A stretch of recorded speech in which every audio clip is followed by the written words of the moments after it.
می‌خواهیم بریم به کلاس درس جردن پترسون و به حرف‌های اون در مورد تحلیل خواب گوش بدیم. اون در قسمت آخر این ویدیو نکات خوبی رو در مورد تحلیل خواب آموزش میده. میشه گفت شاید یکی از مهمترین کمک‌های فروید به اندیشه مدرن غربی ایده تحلیل خوابه. نظرش این بود که نکته‌ای در خواب‌ها وجود داره. و من فکر می‌کنم کاری که اون انجام داد این بود که گفت ببینید این عجیب نیست که ما نوع دیگه‌ای از تفکر رو داریم که شب‌ها درگیرش میشیم. و اون به زبانی صحبت می‌کنه که ما واقعاً نمی‌فهمیم. در جواب این که خواب چی هست؟ شما هم مثل خیلی از مردم میتونین بگین خواب‌ها بی اهمیت هستن یا حتی اینکه اونها فرایندهای تصادفی هن. که در واقع اینطور نیست. خواب‌ها هرچی باشن تصادفی نیستن. نظر فروید این بود که چیزی تو خواب‌ها وجود داره که اطلاعاتی به ما میده. حالا اون روشی برای استخراج این اطلاعات از توی خواب‌ها داشت. که این رو با جزئیات زیاد توی کتاب تفسیر خواب‌ها توضیح داده. و اگه میخواهید یک کتاب ازش بخونید، من اکیداً توصیه میکنم که این کتابو بخونین.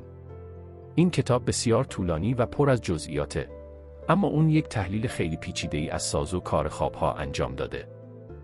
حالا چون که یک چارچوب نظری رو برای بررسی ساختار خوابها به کار گرفته بود، به این نتیجه رسید که خوابها اساساً تحقق آرزوها هستند.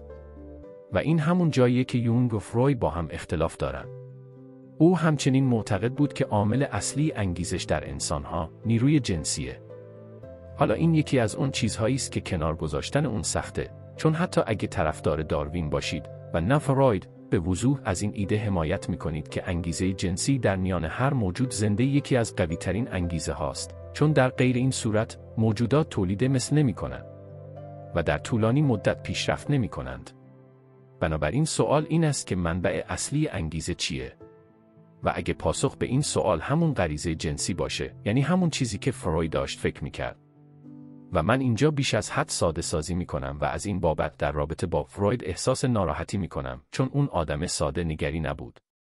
اگر درست به خاطر داشته باشم، یونگ خواب دیده بود که فروید و اون در حال حفاری تو یک زیرزمین بودن. فروید قبلا این زیرزمین را کشف کرده بود که میشه گفت که همون ناخودآگاه ماست. اما یونگ پایین‌تر رفت و به زیرزمین دیگه‌ای وارد شد که چندین و چند اتاق داشت. و میشه گفت که چیزی که یونگ و فروید رو از هم جدا کرد، این بود که یونگ معتقد بود که در اعماق روان انسان چیزهای بسیار بیشتری در حال رخ دادنه که هنوز به چشم نیامده. اونها اساساً بر سر این ایده اختلاف پیدا کردند که آیا نیروی محرک اصلی در انسان انگیزه جنسیه. به طور تقریبی اختلاف اونها زمانی شدت گرفت که یونگ کتابی به نام نمادهای تحول نوشت. در واقع 3 کتاب وجود دارند که به نوعی شبیه به این کتاب هستند. یکی از اونها کتاب نمادهای تحوله. دیگری کتابی از اریک نیمن به نام ریشه ها و تاریخ آگاهیه. و سومین کتاب نقشه های معنا نام داره. این کتاب ها در واقع بسیار شبیه هستند و هر 3 در تلاشان تا یک مشکل مشابه را از 3 جهت مختلف حل کنند. نمادهای تحول کتابیه که یونگ درباره فانتزی‌های یک زن آمریکایی مبتلا به اسکی نوشت. او تلاش می‌کرده این خیالات رو به ایده‌های قدیمی اساطیری ربط بده.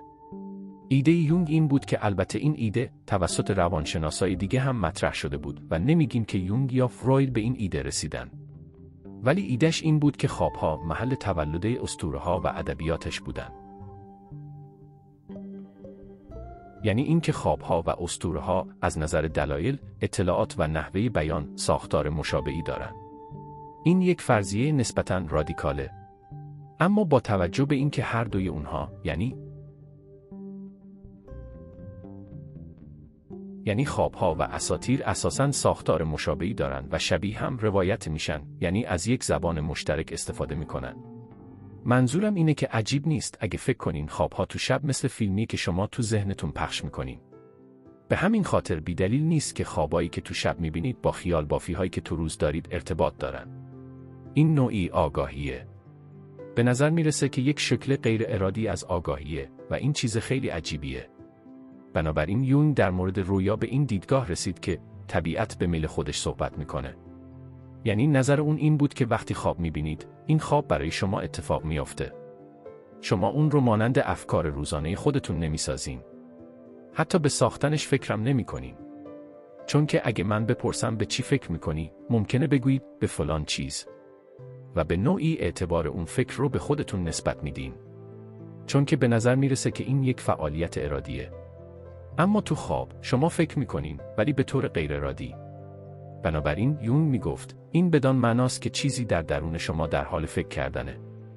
این یک روش کاملا منطقی برای نگاه کردن به این موضوعه. و یکی از نکات عجیب درباره روانشناسان اینه که اونها میخواستن مشاهدات خودشون رو تا گرفتن نتیجه منطقی ادامه بدن. چیزهایی درون شما فکر میکنن. خب اونها چی هستن؟ به چه موضوعاتی فکر میکنن؟ و چرا به اون موضوعات فکر میکنن؟ حالا اگه شما خواب تحلیل میکنین که کار خیلی پیچیده‌ایه. چون که کی میتونه بگه که تحلیل شما درسته یا نه؟ خیلی سخته اینو بفهمین. اگه تحلیل خوابو برای یک نفر انجام میدین، اولش ازش میخواین که خوابش رو تعریف کنه. وقتی اون خوابش رو دوباره تعریف میکنه، هر بار که جزئیات یا شخصیتی رو ذکر میکنه، ازش میپرسین که اون جزئیات یا شخص چه چیزی رو براش تداعی میکنه. فرض بر اینه که خواب یک تصویر یا ایده‌ای رو ارائه میدهد که با شبکه‌ای از ایده‌ها مرتبطه. اگر بتونید این شبکه ایده‌ها را هنگام مرور خواب به هم ربط بدین، میتوانید اون رو بهتر درک کنین. نظر فروید این بود که خواب میدونه چی کار میکنه، اما محتوای اون توسط سانسور داخلی سرکوب میشه. بنابراین خواب باید با زیرکی پیام خودشو منتقل کنه، چون که قرار پیامی رو بازگو کنه که فرد نمیخواد اون رو بشنوه و این موضوع با ایده سرکوب اندیشه فروید پیوند خورده. اما نظر یونگ متفاوت بود. یونگ گفت نه. خواب در تلاش اون چیزی رو که میخواد بگه، به واضح ترین حالتی که میتونه بگه. ولی این بهترین کاریه که از دستش برمیاد. بنابراین میتونین خواب رو این گونه تصور کنین و من معتقدم این روش درستی برای درک اونه. خواب سرچشمه تفکره به همون شکلی که هنرمندان سرچشمه فرهنگ هستن. یعنی فرایند این دوتا یکیه. ذهن شما تلاش میکنه تا اونچه رو که هنوز درک نکرده درک کنه. و برای انجام این کار اول سعی میکنه اونو به شکل یک تصویر در بیاره که این کار رو تو خواب انجام میده. این فرایند کمی غیر منسجمه. و بله، بهتره بگیم غیر منسجمه، چون که هنوز به یک فکر کامل تبدیل نشده. خواب سرچشمه تفکره. یک خیال در مورد اونچه که ممکنه باشه. و اگه بتونید این خیال رو بگیرین و با دیگران به اشتراک بذارین، شاید اونها بتونن اون رو گسترش بدن و با وضوح بیشتری به واقعیت تبدیل کنن تا اینکه صرفاً به عنوان پیش زمینه یک فکر در ذهن شما وجود داشته باشه.